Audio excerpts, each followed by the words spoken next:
बिस्मिल्लाहिर्रहमानिर्रहीम। हज़रत दाऊद अलैहिस्सलाम की कौम के 70,000 अफराद समंदर किनारे ईला नामी बस्ती में रहा करते थे।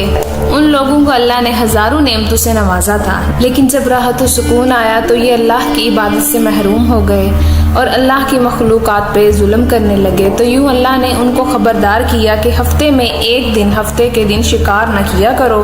अतवार से लेके जुम्मा तक जितना शिकार पकड़ना है पकड़ लो, लेकिन एक दिन अल्लाह की इबादत और मखलूक़ात पे अमल के लिए रख दो। यूँ अल्लाह ने उनका इम्तिहान लेना शुरू कर दिया।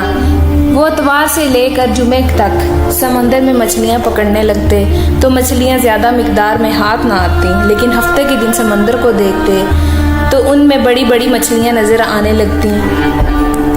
उन लोगों में से एक शख्स को शैतान ने वर्गलाया कि परेशान क्यों होते हो, मेरी तरगीब पे अमल करो, तुम शिकार से भी महरूम नहीं रहोगे।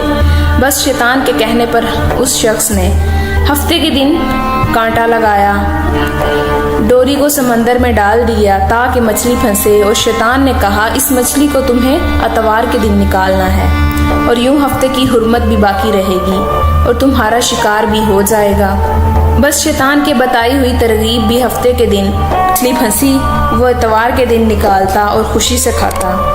जब आसपास के लोगों ने पूछा तो उनको भी ये तरगीब बताने लगा। तो यूं इस कौम के कुछ लोग हफ्ते के दिन मछली पकड़ने के लिए जाल फेंकते और अतवार के दिन निकालते, और कुछ लोगों ने तो इस समंदर में फन्नियाँ बना के छोटे छोटे तालाब बना दिए और खड्डे बना दिए ताकि हफ्ते के दिन जैसे ही मछलियाँ यहाँ से गुजरें तो इन तालाब में फंस जाएं। हम एतवार को इन मछलियों को निकाल के पका के खाएंगे।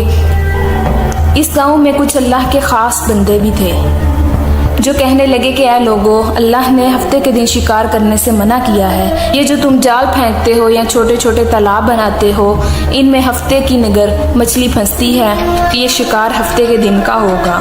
अल्लाह के अजाब से डरो, अल्लाह की नाफरमानी ना करो। वो लोग उन लोगों का मजाक उड़ाने लगे कि हमारी जो मर्जी होगी वो करेंगे। अब उन बस्ती में 3 गिरोह बन गए थे।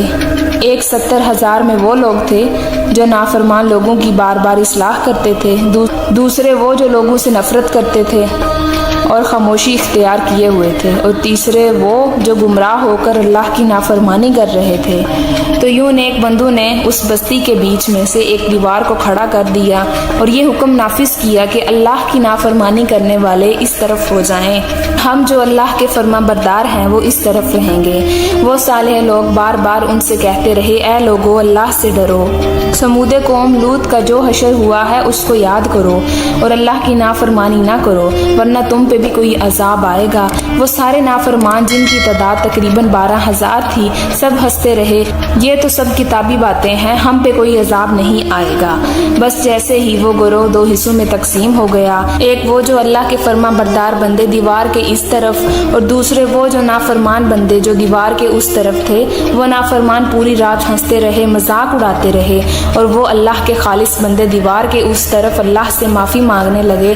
बस जैसे ही सुबह हुई वो नेक सालिया इंसान उठे, उन्होंने महसूस किया कि दीवार के उस तरफ से किसी इंसान की आवाज़ नहीं आ रही। जैसे ही दीवार की उस तरफ चढ़ के देखने लगे कि सारे के सारे लोग बंदर की शक्ल में तब्दील हो चुके थे और बंदरों की हरकत को अंजाम दे रहे थे। वो जो सारे लोग दीवार से उन बंदरों को देखने लगे, उन सालेह लोगों में से जो जो उनके रिश्तेदार थे, उन्होंने उन बंदरों के कपड़ों से अपने अपने रिश्तेदारों को पहचाना और चीख के रोने लगे, अल्लाह से माफ़ी मांगने लगे। लेकिन अल्लाह का अजाब जब आता है तो वो हो के रहता है। 12,000 लोग जो बंदर बन चुके थे कुछ भी खा पी नहीं सकते थे, और यूं 3 दिन बाद वो उस अजाब में आकर फरार हो गए। बेशक अल्लाह उन बंदों को पसंद नहीं करता जो अल्लाह की नाफरमानी करते हैं।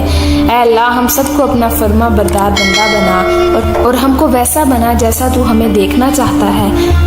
आमीन सुम्मा आमीन।